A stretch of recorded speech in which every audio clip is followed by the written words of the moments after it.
Bom dia, pessoal! Vamos então aí para mais uma aula de física. Essa semana a gente vai finalizar a apostila 5, tá? Vocês estão vendo aí, ó, capítulo 25 de Física 1, é o último capítulo. Lembrando que a gente começou a apostila 5 pela parte de Física 2, então hoje estamos finalizando pela parte de Física 1. Último capítulo da apostila 5 para a semana que vem a gente começar aí a todo vapor a apostila 6. Estamos chegando no finzinho, né, do ano letivo e vamos lá. Então, ó, introdução ao magnetismo, capítulo 25, física 1. O tópico 1 fala sobre magnetismo, né? Quando a gente fala essa palavra, o que logo a gente pensa, né? O que vocês imaginam? Já pensa logo em ímã, né? Objetos metálicos, ferro, enfim. É sempre isso que a gente logo pensa. Aí o livro de vocês traz uma curiosidadezinha a respeito do termo magnetismo. Ele vem de uma região da Grécia Antiga, que tem o nome de Magnésia.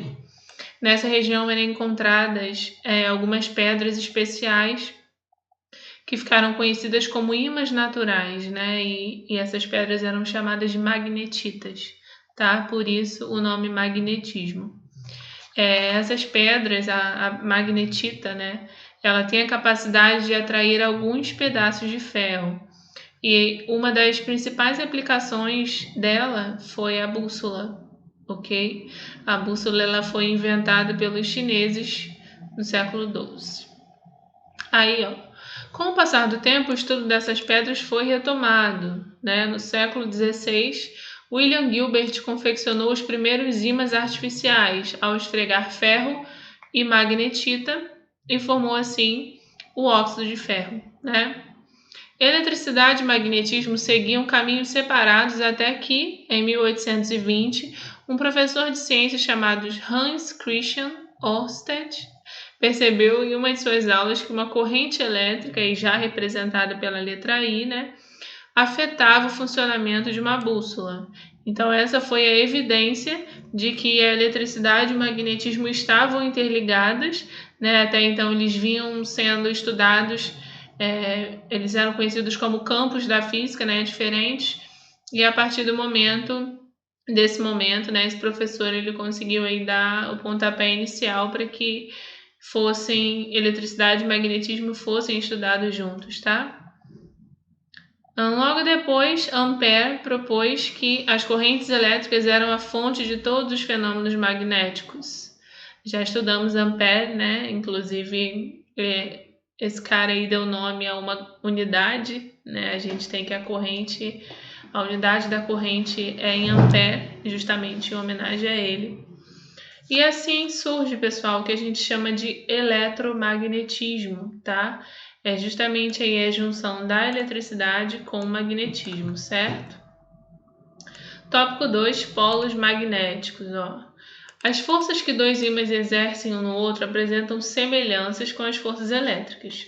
Primeiro, a gente tem que os ímãs eles podem ou se atrair ou se repelir sem o toque, né? Eles não precisam se encostar para que haja atração ou repulsão, dependendo de qual extremidade é aproximada, né? A gente vai ver aí um pouquinho mais para frente como que funciona essa parte da atração e da repulsão.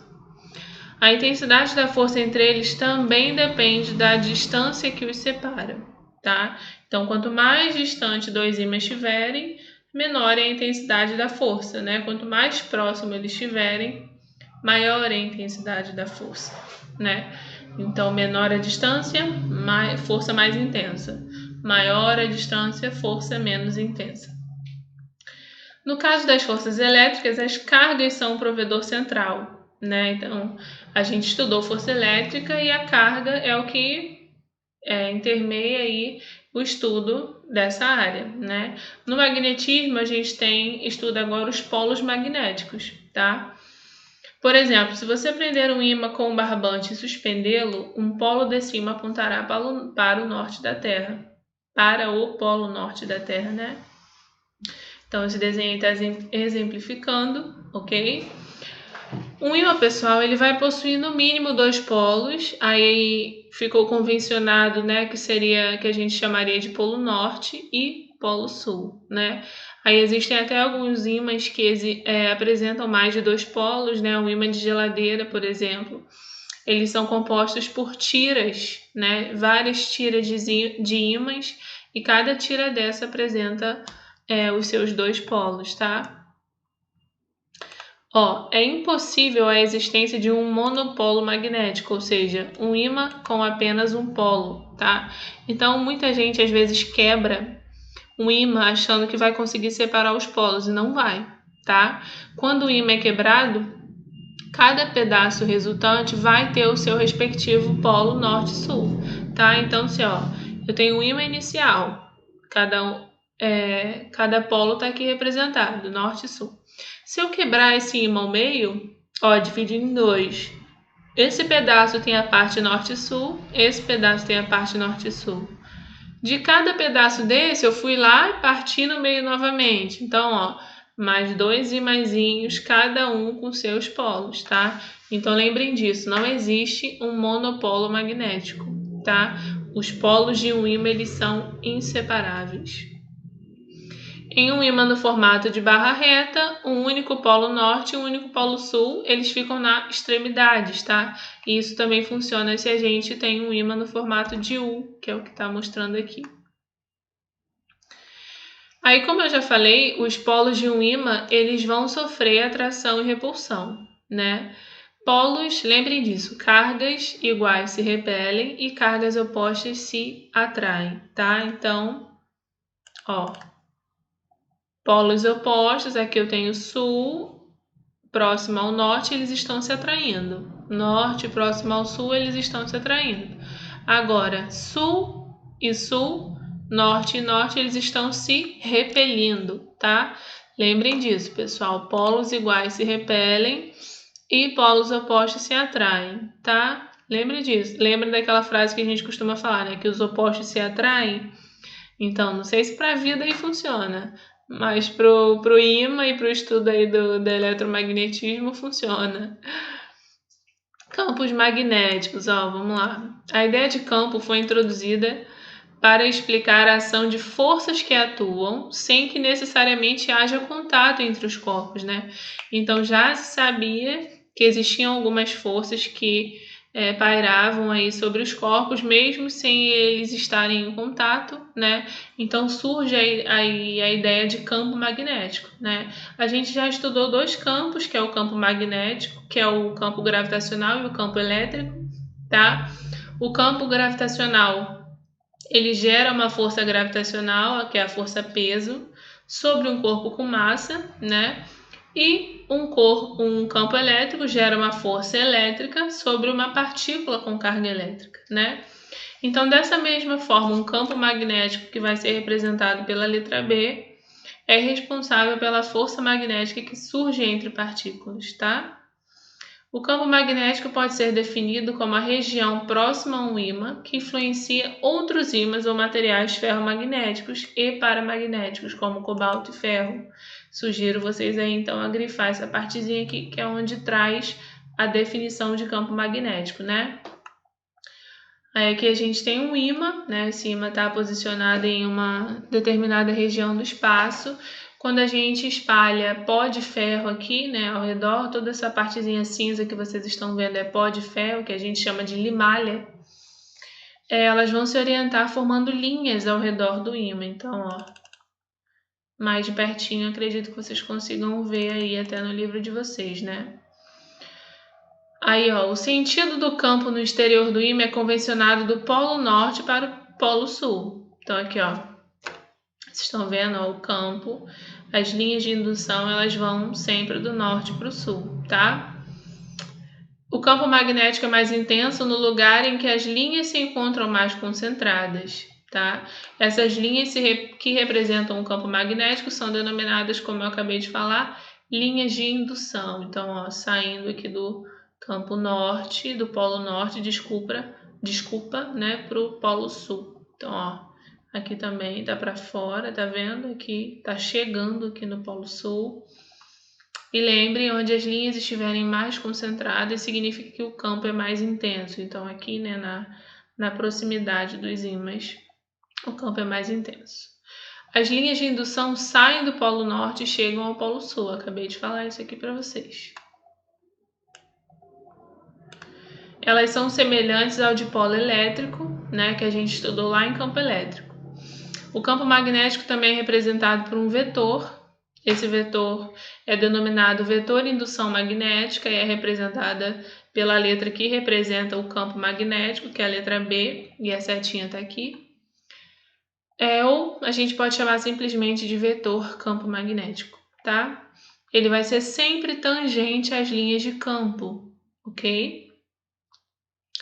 Os materiais que são imantados, quando eles estão na presença de um campo, eles vão adquirir a mesma direção do vetor indução, com o seu polo norte apontando no mesmo sentido do vetor, que é o que está representado aqui na figura. Tá? Ó, em cada ponto do campo, o vetor campo magnético é tangente à linha de indução e tem o sentido dela. Tá mostrando isso aqui para vocês, ó, P1, P2, P3, tá? E aqui na figura B, as pequenas agulhas magnéticas se orientam na direção do vetor campo magnético e com o polo norte no sentido de B. Ímãs em formato de U também possuem linhas de campo ao seu redor, olha elas aqui, né? Porém, no seu interior, essas linhas se distribuem praticamente paralelas, que é o que está sendo representado aqui, né? A gente tem as linhas de campo ao redor, mas no interior, né, nessa partezinha aqui do U, as linhas elas vão se distribuir paralelamente. Nos pontos P1 e P2, no interior do ímã, o vetor campo magnético é o mesmo, ou seja, o que significa um vetor ser igual? Possui mesma intensidade, mesma direção e mesmo sentido, tá?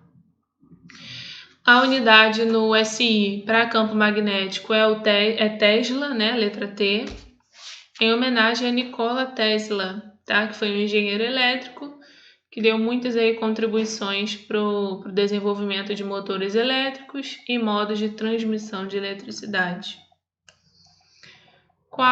Tópico 4, campo magnético terrestre, né?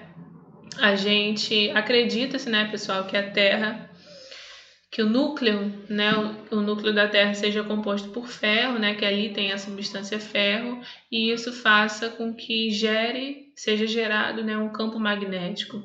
Então a Terra seria um grande ímã que possui polos norte e sul, tá? Ímãs suspensos ou bússolas apontam sempre para o norte geográfico, onde está localizado o polo sul magnético. Então, existem polos magnéticos e polos geográficos, eles são ao contrário, tá? Então, ó, ímãs suspensos ou bússolas apontam sempre para o norte geográfico. O norte geográfico é onde está localizado o polo sul magnético, tá? As bússolas se alinham com o campo magnético da Terra e os polos magnéticos da Terra, no entanto, não coincidem com os polos geográficos da Terra. Acabei de falar. Polo magnético sul vai corresponder ao geográfico norte. Polo geográfico sul vai corresponder ao magnético norte e as linhas de indução saindo sempre do polo magnético norte para o polo magnético sul. Vocês conseguem visualizar isso aqui, né, na figura. Deixa eu tirar o zoom aqui. Ó, o polo magnético sul está localizado a cerca de 1.800 km do polo norte geográfico e o polo magnético norte está localizado no sul da Austrália. Isso significa que a bússola não aponta exatamente para o polo norte verdadeiro, tá? A gente chama essa diferença entre os polos geográficos e entre os polos magnéticos de declinação magnética, tá?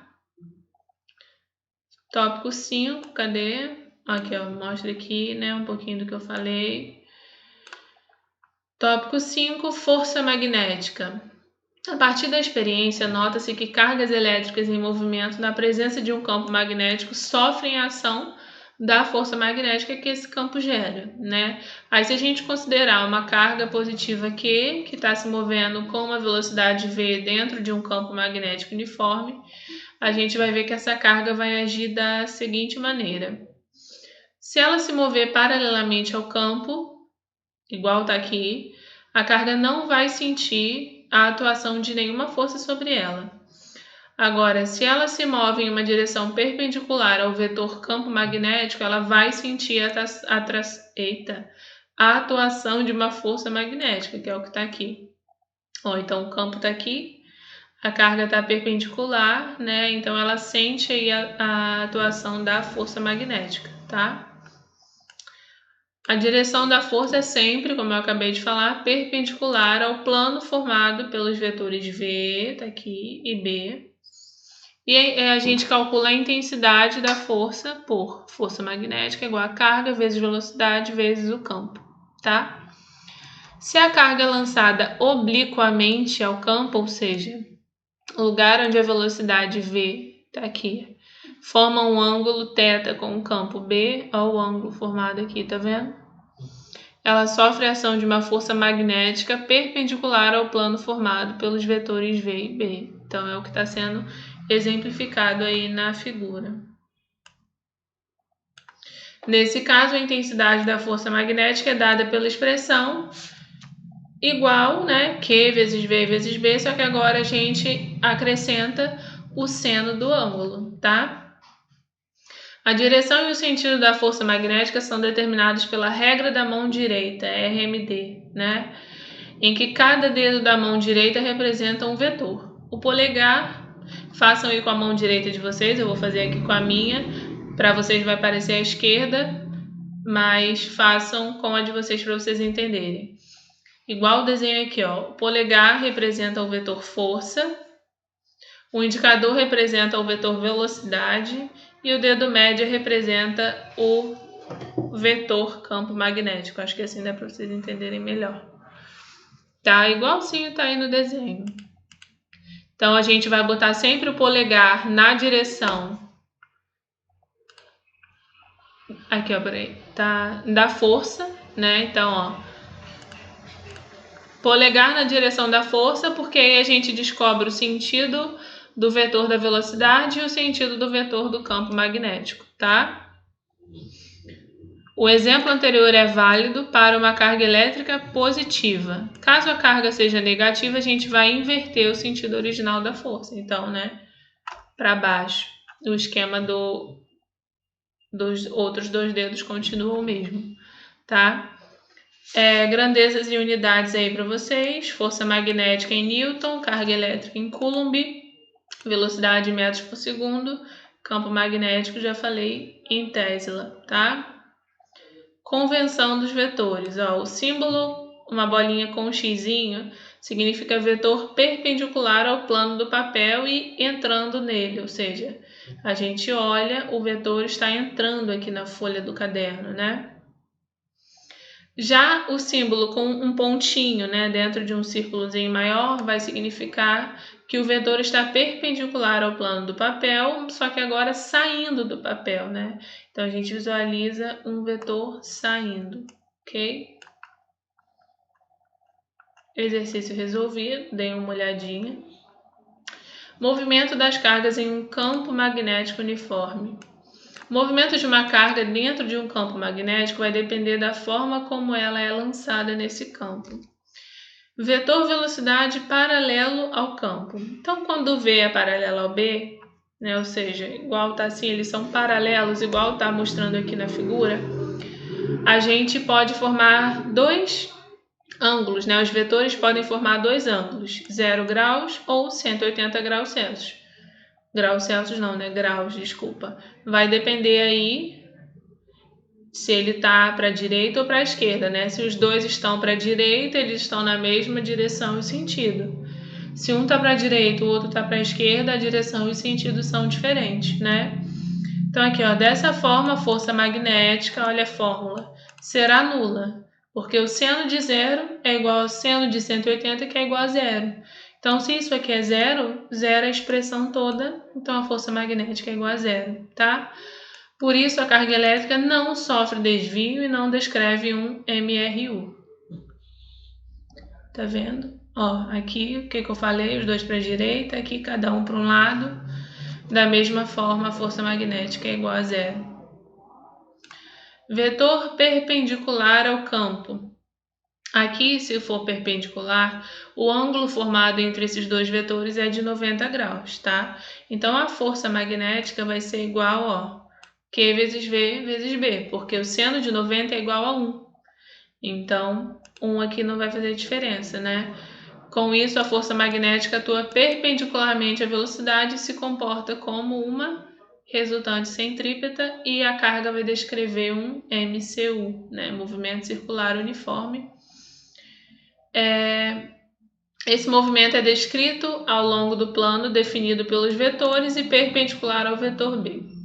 Como o movimento é circular, a gente pode deduzir a expressão para o cálculo do raio da trajetória da partícula através da igualdade entre a força magnética e a força centrípeta, né? As fórmulas, só fui fazendo substituição e dessa fórmula eu calculo o raio, tá? Massa vezes velocidade, carga e campo, ok? Geralmente os parâmetros M, Q e B são fixos, tá? Dessa forma, o raio que a partícula vai descrever aí ao redor do seu movimento vai depender exclusivamente da velocidade. Quanto maior a velocidade, maior o raio da trajetória e vice-versa, tá? No MCU, gente, o período é o tempo de uma volta, né? Já vimos isso. Então, a gente, se substituir o valor do raio pela expressão vista aqui do período, a gente chega nessa fórmula aqui, nessa fórmula final aqui, tá? Vemos então que o período não depende da velocidade com que a partícula é lançada, porque não aparece velocidade aqui, né? Ele vai depender unicamente e exclusivamente das características da própria partícula, tá? Massa, a carga e o campo. Vetor velocidade oblíquo ao campo. Nesse caso, o vetor velocidade é oblíquo e pode ser decomposto em duas direções. Uma paralela ao vetor campo magnético, V1 aqui, ó, paralelo ao campo, né? E outra perpendicular ao campo, que é esse caso aqui. A velocidade V1 mantém a carga em MRU, movimento retilíneo uniforme, né? E V2 vai manter a carga em MCU, movimento circular uniforme. Com isso, o movimento resultante que a gente tem, ele é helicoidal e uniforme, tá? MHU. E a trajetória, portanto, é uma hélice cilíndrica, como mostra a imagem, tá? Exercício resolvido. Chegamos aqui nos conceituais, enfim, finalizamos o capítulo de hoje, finalizamos a apostila 5. Dei uma olhadinha nos exercícios resolvidos, é muito importante, até mesmo para fixar. Resolvam os exercícios propostos e qualquer dúvida, entrem em contato comigo. Beijos, fiquem com Deus.